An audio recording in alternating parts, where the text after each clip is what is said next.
ದೈತ್ಯರೊಳಿದ್ದು ತಾನೇ ಪ್ರೇರಿಸುವ ಕಾರಣದಿ ಹರಿಗೆ ಕುಬೇರನೆಂಬರು ಎಲ್ಲರೊಳು ನಿರ್ಗತರತಿಗೆ ನಿರತ.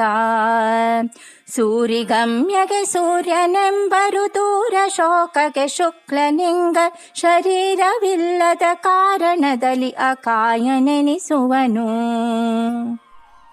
ಸುಖಾವಸಾನೇ ಇದಮೇವ ಸಾರಂ ದುಃಖಾವಸಾನೇ ಇದಮೇವ ಜ್ಞೇಯಂ ದೇಹಾವಸಾನೇ ಇದಮೇವ ಜಾಪ್ಯಂ ಗೋವಿಂದ ದಾಮೋದರ ಮಾಧವೇತಿ.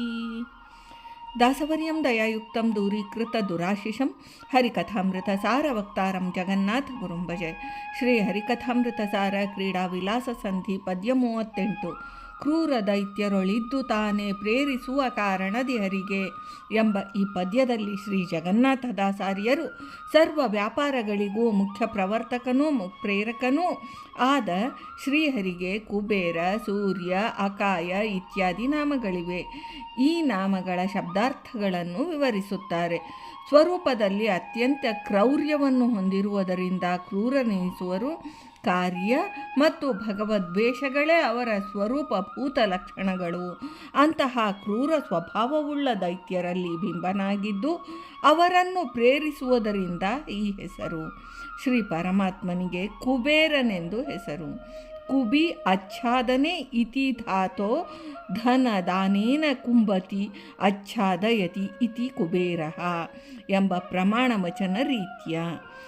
ಪ್ರತಿಬಿಂಬಭೂತರಾದ ಜೀವರನ್ನು ಎಂದೆಂದಿಗೂ ಆನಂದ ನಿತ್ಯ ವಿಯೋಗಿಯಾದ ಬಿಂಬನ ವ್ಯಾಪಾರಗಳನ್ನು ನೀರುತ ಎಂಬ ಶಬ್ದ ಪ್ರಯೋಗದಿಂದ ಪ್ರತಿಪಾದಿಸಿದ್ದಾರೆ. ನಿರ್ಗತ ಎಂದರೆ ಪುನಃ ಎಂದೆಂದಿಗೂ ಹಿಂದಕ್ಕೆ ಬರಲಾರದ ಗತಿ, ಅಂದರೆ ಲೋಕ. ಅಂದರೆ ನಿತ್ಯವಾದ ಗತಿಯನ್ನು ಪ್ರಾಪ್ತಿಯನ್ನು ಹೊಂದಿರುವುದರಿಂದ ನಿರ್ಗತ ಗತಿ ಎಂಬ ನಾಮ. ಎಲ್ಲರೊಳು ಎಂಬ ಶಬ್ದದಿಂದ ಮುಕ್ತಿಯೋಗ್ಯರಿಗೆ ಶಾಶ್ವತವಾದ ವೈಕುಂಠಾದಿ ಮುಕ್ತ ಲೋಕಗಳು, ನಿತ್ಯ ಸಂಸಾರಿಗಳಿಗೆ ನಿತ್ಯಬದ್ಧವಾದ ಸಾಂತಾನಿಕ ಲೋಕಗಳು, ಕ್ರೂರ ದೈತ್ಯರಿಗೆ ನಿತ್ಯ ದುಃಖರೂಪವಾದ ಅಂಧತಮಸ್ಸು.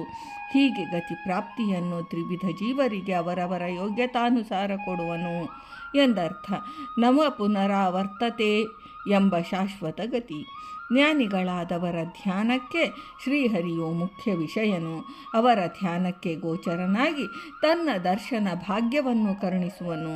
ಇದರಿಂದ ಸೂರಿಗಯ್ಯನು. ಈ ಕಾರಣದಿಂದ ಅಪರೋಕ್ಷವನ್ನು ಕರುಣಿಸುವ ಅದೋಕ್ಷನೇ ಸೂರ್ಯ ಎಂದು ಹೆಸರು. ನಿರ್ದೋಷಿಯಾದ ಶ್ರೀಹರಿಯು ಶೋಕದೂರನು. ದುಃಖಾದಿ ಕ್ಲೇಶಗಳು ಯಾವುವೂ ನಿತ್ಯಾನಂದ ಪೂರ್ಣನಿಗಿಲ್ಲ.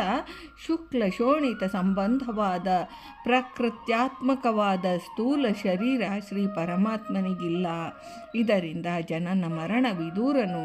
ಜೀವರಿಗೆ ಇರುವಂತೆ ತ್ರಿಗುಣಾತ್ಮಕವಾದ ಮೂಲ ಪ್ರಕೃತಿ ಸಾಂಕೇತವಾದ ಅನಾದಿ ಲಿಂಗ ದೇಹವು ಅವನಿಗಿಲ್ಲ. ಸದಾ ಆನಂದಪೂರ್ಣನು. ಅಪ್ರಾಕೃತವಾದ ಜ್ಞಾನಾನಂದಮಯವಾದ ಶರೀರವುಳ್ಳವನು. ಇದರಿಂದ ಅಕಾಯ ನಾಮಕನು ಎಂದು ಶ್ರೀ ಜಗನ್ನಾಥದಾಸಾರ್ಯರು ತಿಳಿಸುತ್ತಾರೆ.